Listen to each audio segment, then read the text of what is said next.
The first time it was picked up was when I was 30, and it was picked up when I acquired my disability, my physical disability. It was a self-help group based in South Yardley in Birmingham, and his name was George Rowley. And I distrusted him at first because he said, "You've got plenty of potential." He said, and I went, "What are you after?" Because I just didn't trust him. And he said, "Has anyone ever told you, because I think you've got dyslexia?" I said, "I ain't come in here." I said, "And you're telling me I've got another disease?" Because that's what I thought. And I got really angry. And he says, "No, it just means you see the world differently, and you can use that as a skill." And I used a few choice words because I thought he's off his head. I don't believe in what you're after, because one of my coping mechanisms were, if anyone was trying to be nice to me, I used to think, what you're after?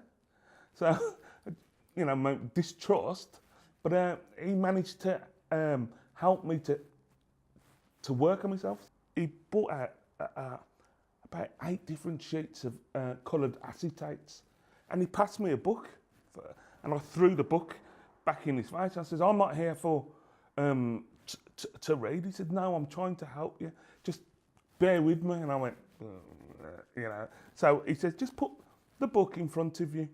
Tell me what happens when you look at words." And I looked at him like, "Are you being serious?" And he said, "Just tell me." So when I looked, he said, "Tell me what happens when you look at the book." And I said, "Well, the words are moving." And I was expecting him to burst out laughing, and he says, "Go on, tell me what else." And he said, "Just describe what's happening." And I said, "They're doing that." And I said, "What?" And he said, "What?" I said, "They're like merging and jumping around." And he went, "Has anyone ever asked you that?" And I went, "Well, no." And he went, "So through your whole education?" And I went, "Well, yeah, no one's ever asked me. They just labelled me as behavioural problems." My colour is yellow. If you put yellow acetate on what the words just stopped moving. And I just thought, at the time, I thought he was Paul Daniels, a magician. Because I was absolutely shocked. And I put my hand up, I cried. Because I couldn't believe, how much is a piece of acetate. It's about 2p a penny. That, stops. And I cried, and then I got angry because I felt I was robbed of, I could have been,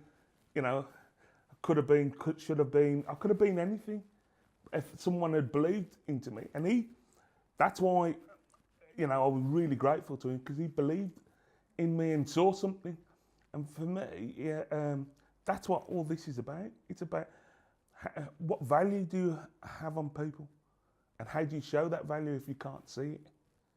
And he managed to see value in me when others didn't.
I wouldn't like any other child to go through what I went through, because I went through, I'd say hell, because how people perceive you, having that label follow you around as behaviour, because nobody ever, all they did was, you know, took a report about me.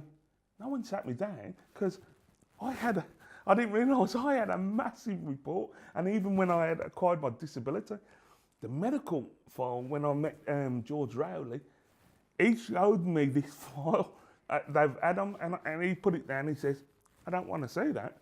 I want to know from you. And I have to admit, I was taken back, because he wasn't using that to prejudge me.